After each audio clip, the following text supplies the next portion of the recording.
2 cup চালের গুঁড়া, half cup ময়দা, কর্নফ্লাওয়ার 2 টেবিল চামচ, হাফ চামচেরও কম হলুদের গুঁড়া, লবণ পরিমাণ মতো, আদা রসুন বাটা 1 চামচ, একটা ডিম,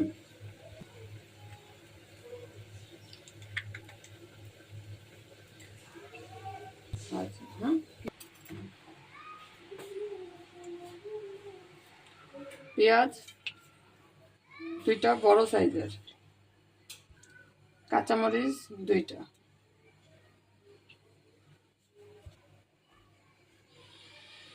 ধনিয়া পাতা, এখানে গাজর কুচি করা আছে, দিয়ে দিব। এটা ফ্রিজে ছিল, বরফ হয়ে গেছে।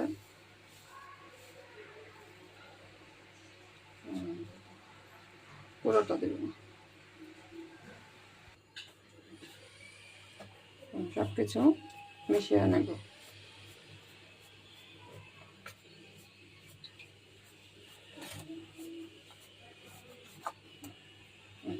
পানি দিয়ে দিব।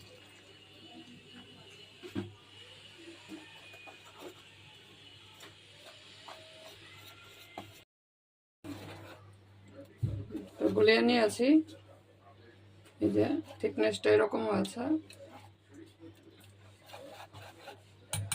এখানে 3 কাপ পানি লেগেছে, কারণ চালের গুঁড়াটা শুকনো চালের গুঁড়া ছিল, এই জন্য একটু পানিটা বেশি লেগেছে।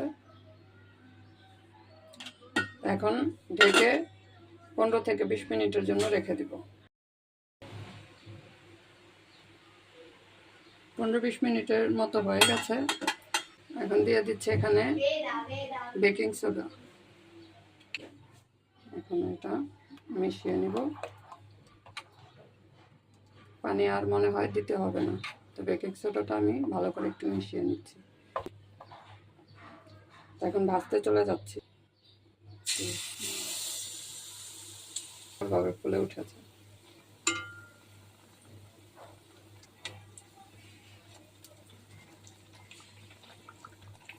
এটা কোনো কালার আনতে হবে না, এটা শুধু একটু ভালো করে ভাইজা নিব, যেন ভিতরে কাঁচা না থাকে। এই তো এটা মনে হয়ে গেছে, এখন এটা উঠায় নিচ্ছি। তো হয়ে গেছে, এই যে এখন এটা তুলে নিচ্ছি। এখন আরেকটা দিয়ে দিচ্ছি, এখানে আরো একটা দিয়ে দিচ্ছি।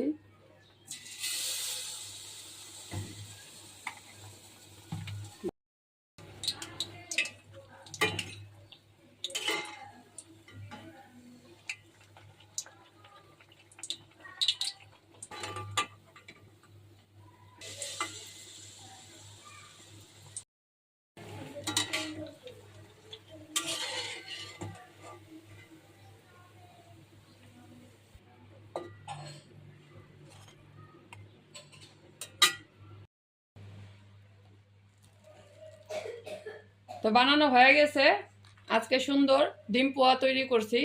আপনারাও বাসায় এরকম কিন্তু সিম্পল ভাবে তৈরি করে ইফতারে রাখতে পারেন। এই ডিম পোয়াটা কিন্তু খেতে খুব মজা লাগে। এই যে দেখেন, ভিতরটা অনেক সুন্দর হয়েছে। তো এখন ইফতারের সময় হয়নি, তো এখন আর খাওয়া দাওয়া করে আপনাদের দেখাতে পারলাম না। তো আপনারা বাসায় অবশ্যই তৈরি করে খাবেন, অনেক মজা লাগবে। তো সবাই ভালো থাকেন। আজকে এই পর্যন্তই। আল্লাহ হাফেজ।